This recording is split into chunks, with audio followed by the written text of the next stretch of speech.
A grieving mother in Erie, Kansas wants change after learning that her son, who passed away in January, will not be honored at the graduation ceremony.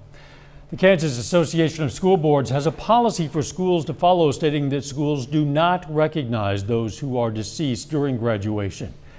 KOIM's Bronte Sorotsky spoke with the deceased student's family, friends, and the superintendent, and has more. All he ever wanted to do was graduate. And he's not here to do so.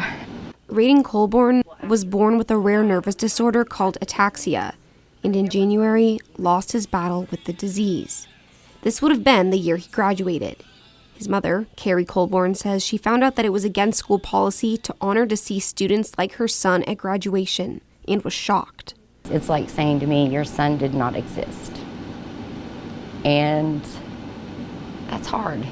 Erie School District Superintendent Troy Damon says the district follows policy from the Kansas Association of School Boards, which recommends not recognizing deceased students at graduation. The policy isn't geared towards anyone in particular, and so it's for everyone, and it's to protect people that have lost somebody, and they don't necessarily want to be reminded of that loss. Classmates of Raiden say they'd like to see this policy change. It's not fair, not right to Raiden and his family. You know, the one thing that Raiden wanted to do was graduate, and everyone that knew him knew that. And I just think that it's disrespectful in a way to not allow his wishes to be carried out. I just feel like if it's something that we want to do and if we want to recognize him, then we should be allowed to, because it is our graduation. Raiden's mother says she'd like to see more done at the local level. The local board needs to take a stand. They need to take a stand, and they need to really focus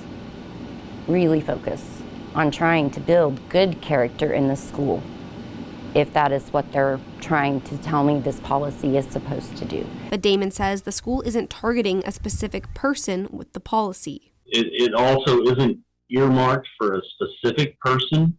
It's just a policy for everyone that may impact. In Erie, Bronte Sorotsky, KOAM News.